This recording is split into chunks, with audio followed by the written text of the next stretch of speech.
Ahead on NewsWatch, Donald Trump meets with some of his high-tech critics. See why he's promising the icons they'll prosper as he looks to create jobs for the U.S. economy. Plus, a media hate fest. See how the liberal news media have been working extra hard to paint the Trump transition in a negative light.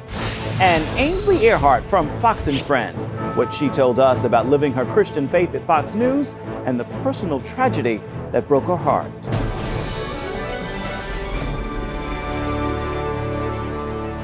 And thank you for joining us for CBN NewsWatch. I'm Ephraim Graham. The president-elect is already taking dramatic steps to improve the U.S. economy. His cabinet picks are poised to cut regulations, and Donald Trump himself is ready to cut taxes. Wednesday, Trump even reached out to tech leaders who supported Hillary Clinton. Heather Sells has the story. They were some of his most outspoken opponents during the campaign, but Donald Trump met with heavyweight tech leaders from Silicon Valley. They included the heads of Amazon, Intel, IBM, and Microsoft. He promised fair trade deals that will allow their companies to trade across borders and an open door at the White House. We're going to be there for you, and you'll call my people, you'll call me. It doesn't make any difference. We have no formal chain of command around here. Other prominent themes at the meeting: creating jobs, cutting taxes, and rolling back rules that interfere with business abroad. Those priorities are driving the president-elect's agenda, and his cabinet picks reflect them. Rick Perry, Trump's nominee for Energy Secretary, is vowing to cut regulations on the energy industry. And Scott Pruitt, the nominee for head of the Environmental Protection Agency, is expected to roll them back as well. Plus, Exxon CEO Rex Tillerson, Trump's choice for Secretary of State, will undoubtedly keep U.S. business interests high on his radar as he shapes foreign policy with international friends and foes. On Wednesday, the Federal Reserve provided a strong indicator that it believes the economy is moving in the right direction. It hiked its key interest rate by 0.25%. The economy is proven to be remarkably resilient, so it is a vote of confidence. But some analysts say that despite its mildly positive outlook, the Fed still expects the slow growth of recent years to continue in the future and isn't taking into account the potential that Trump's policies could lead to a stronger economy. Wall Street is clearly happy with the president-elect. Just since Election Day, the so-called Trump rally has taken stocks up sharply, around 9%, with the Dow Industrials closing in on the historic 20,000 level. Heather Sells, CBN News. If you listen to cable news and other mainstream media, you would think President-elect Donald Trump is making mistakes and stirring controversy during the transition process. But as CBN's David Brody explains, those claims are far off the mark. Trump transition in turmoil. The president-elect's team plagued by infighting. Some are describing it as chaos right now within Donald Trump's transition team. Disarray, turmoil. Each day seems to be an endless parade of liberal gobbledygook against Team Trump. They are utterly, at this moment, totally, completely, abjectly unprepared to take over running the government. Transition headlines range from phrases like rocky start to state of disarray or just plain old real panic. But what's the truth? It turns out Trump's progress is right on par with the 2008 Obama transition when it comes to naming members of his incoming administration. How do you separate the fact from fiction here as it relates to how much might be in turmoil, how much might not be? What's the media doing here exactly? Well, the press declared Donald Trump's transition to be in turmoil about the third day in, which was a little premature and a little bit silly. Is there a different media standard when it comes to covering Donald Trump?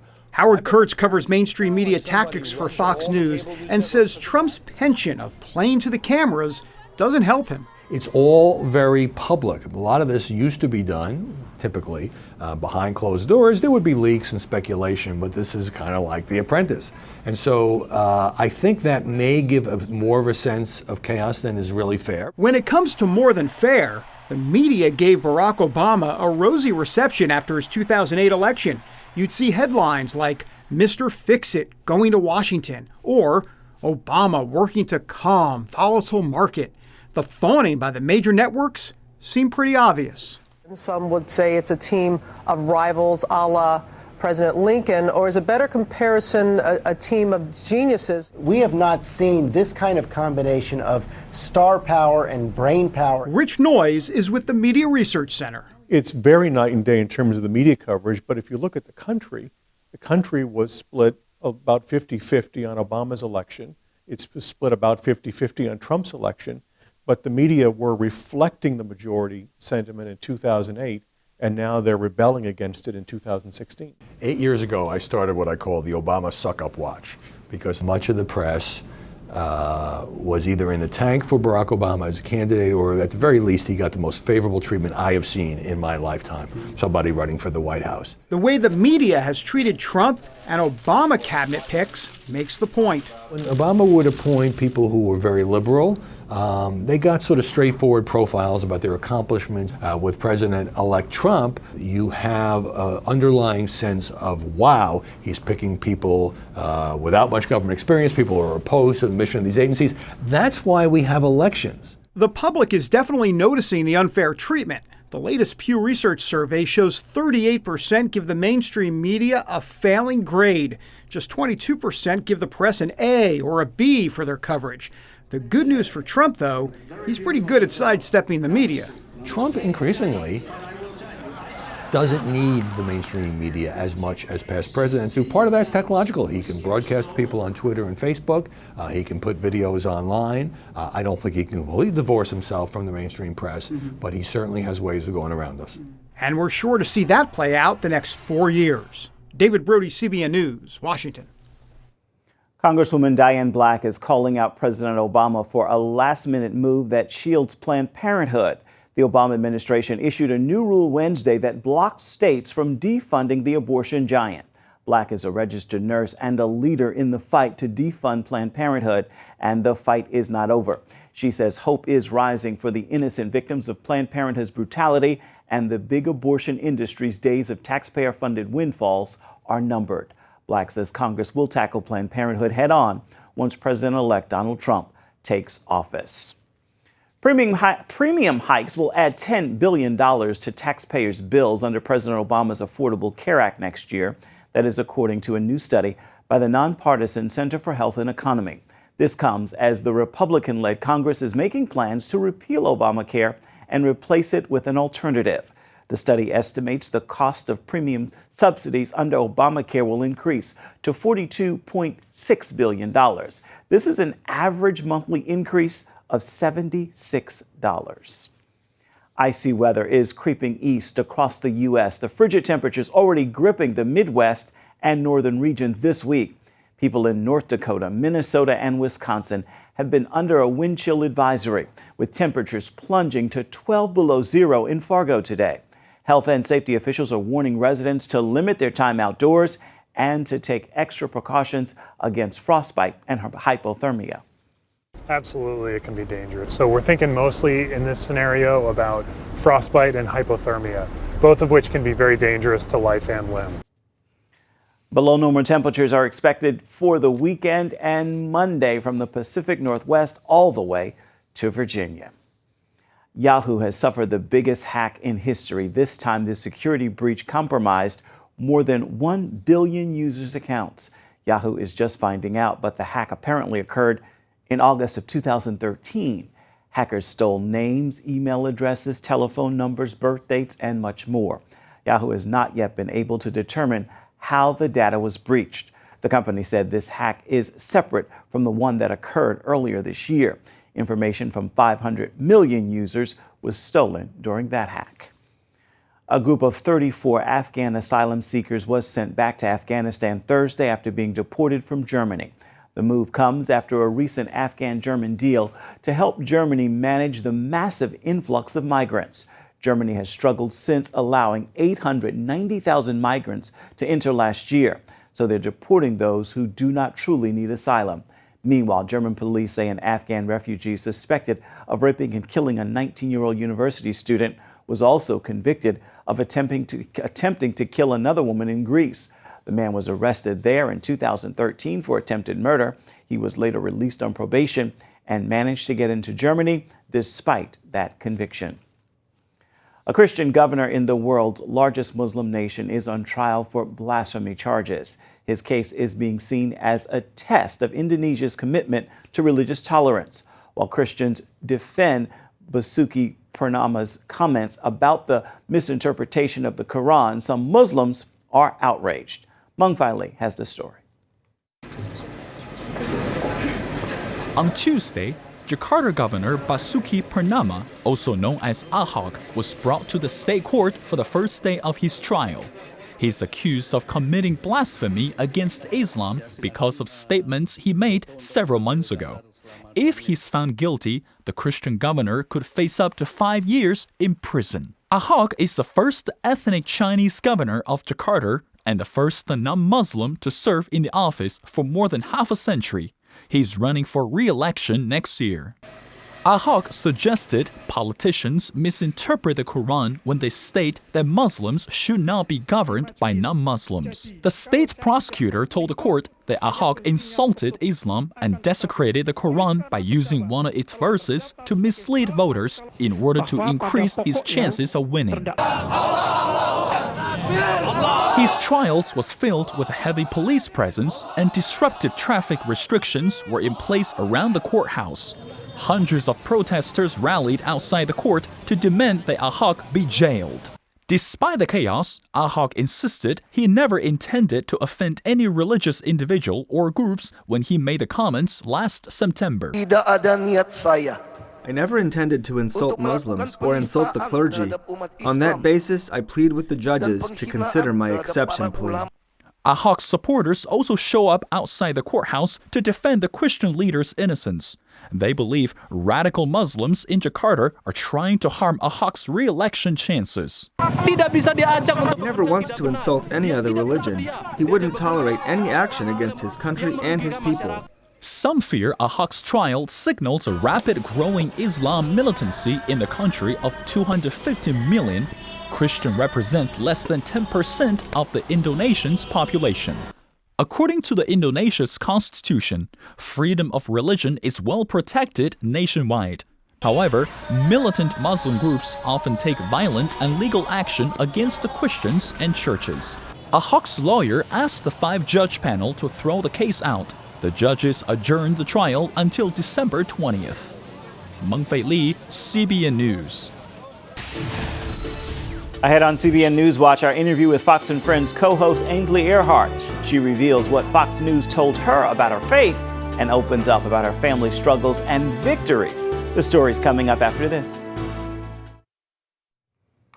She's the co-host of Fox & Friends and a new mom, and now the author of a new children's book called Take Heart, My Child. Wendy Griffith recently sat down with Ainsley Earhardts to talk about her faith, her book, and why she's living her dream. If you're an early riser, chances are you've seen Ainsley Earhardts, the newest co-host of Fox & Friends. When not on the famous curvy couch with Steve and Brian, she interviews big names like Melania Trump, frequently appears with Sean Hannity, and recently unveiled her new book, Take Heart, My Child, A Mother's Dream. It immediately shot to #1 on the New York Times bestsellers list. And I'm just like, oh my word, this is such a God thing. I know that God had his hand in this from the very beginning. And so it made me laugh.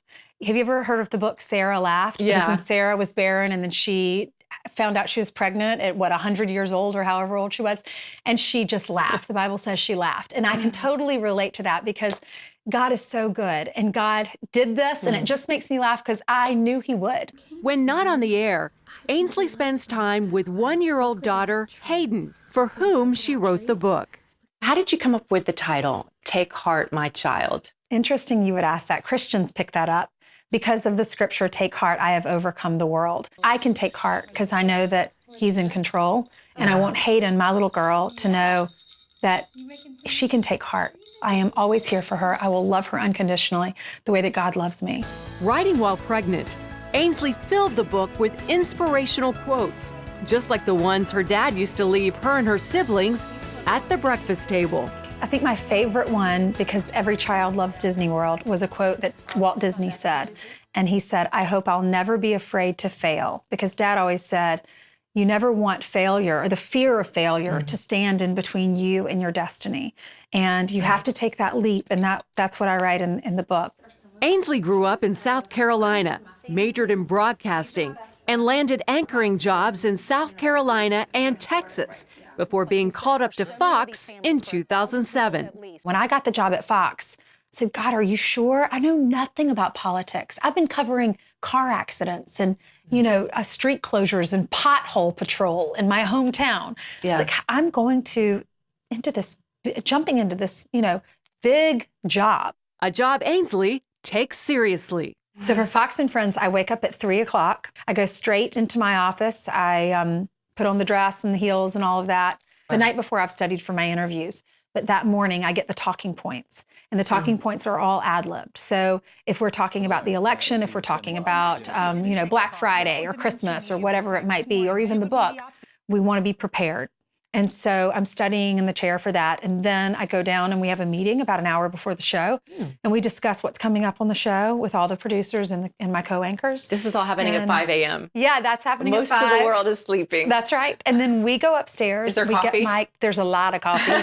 There's a lot of coffee. We go get mic'd and we sit on the curvy couch and we get the countdown and boom, 6 o'clock Eastern time, we are live on the air all over the world. Well, I am a faithful viewer. I know I'm you are. not Thank kidding. I watch every single morning and you never look tired. Thank you so much. We have a good makeup team. And if you watch the show, you'll see Ainsley doesn't shy away from her Christian faith. Fox has never told me I can't share my faith. They embrace that and they want us to be real and want us to be ourselves. And they've always said the audience can tell if you're not yourself. So I decided just let loose. I'm going to be myself. While living her dream now, it wasn't too long ago that Ainsley and her husband Will went through a heartbreaking miscarriage. We heard that heartbeat and it was so beautiful. It's so cool. And we went back for the next appointment. The doctor said there wasn't a heartbeat. My husband just held my hand and we just said to her, we prayed for a healthy child and God had a different path. And so I know I'll meet that little girl. We found out it was a little girl. And then 3 months later, we found out we were pregnant with Hayden. So again, my parents teaching me to have this positive attitude and perspective. They said we never would have Hayden if you hadn't gone through the struggles a few months before. So I'm so grateful. And she was born and it was the best day. That and becoming a Christian, the 2 best days of my life. Best day of your life. Yeah. How in the world do you juggle all this? Full disclosure, it's not easy. I totally rely on God. And some months are easier, I feel like, in my walk with God. Ainsley says she's grateful for all of her success and gives God the credit. And the moment I stop giving him the glory is the moment I will fall and I will fail. And I know that because I've experienced that in my life. I've turned my back on him and it was the hardest time in my life. I trust him and I love him. I'm just grateful. Just grateful. All my dreams have come true. Wendy Griffith, CBN News, New York. Up next, Deck the Halls will take you on a Christmas tour of the presidential mansion from the gingerbread White House to the 18th century Italian nativity.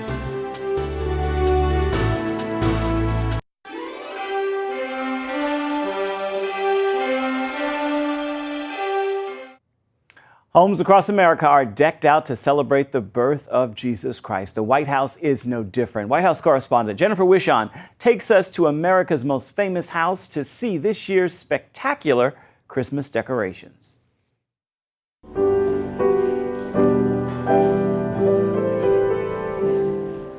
Christmas time at the White House is magical. This year, guests enter through doors trimmed to please a king. Inside, first dogs Bo and Sunny stand guard, or at least giant lookalikes made out of more than 25,000 yarn pom-poms. Turn the corner to see a patriotic display of 7,500 ribbons. In the library, this year the Obamas are celebrating the gift of education, complete with pencil and crayon trees and book boxes made of rulers. Step out into the hallway and you're transformed into a winter wonderland. Snowball arches created for more than 6,000 ornaments, beckon visitors to continue their tour. Upstairs in the East Room, the centerpiece is the White House Nativity. Made of terracotta and intricately carved wood, this treasure was crafted in Italy in the 18th century. It's been displayed here for 45 years. Over in the state dining room, the annual gingerbread house always steals the show. This hunk of culinary genius features 150 pounds of gingerbread, 20 pounds of icing, and 20 pounds of sugar. Look around and it's easy to see how kids could have some fun.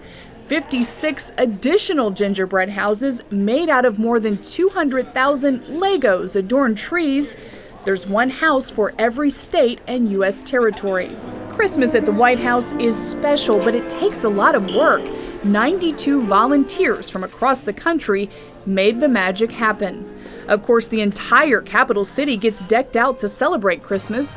Just down the hill from the White House in the Ellipse, President Obama lit the national Christmas tree for the last time. 3, 2, 1. Hey! Traveled to the other end of Pennsylvania Avenue to find the Capitol Christmas tree. Speaker Paul Ryan switched the lights on after reminding Americans about the reason for the season. Christ's birth, like this tree, is a reminder that God is always with us. We may neglect him, we may reject him, but he never forsakes us. He always welcomes us back into his warm embrace. He lights our way. He makes straight our path. It's the promise of Christmas. I'm Jennifer Wishon in Washington, wishing you a very Merry Christmas. Time now for your Thursday Thankful. A great way to extend our gratitude upwards towards our Heavenly Father is to reach out to our neighbors, family, and friends with expressions of love and thanks. Consider this. The kindness you show to others returns to you the very moment you extend it. Also, it opens your heart to receive. With that word, make this a thankful Thursday. That is going to do it for this edition of CBN NewsWatch. Remember, you can find more of our exclusive coverage of the issues you care most about at cbnnews.com. We'd love to hear what you think about the stories you've seen here today. You can do that on Facebook, Twitter, and Instagram. Hope you'll join us again right here next time. We'll see you tomorrow.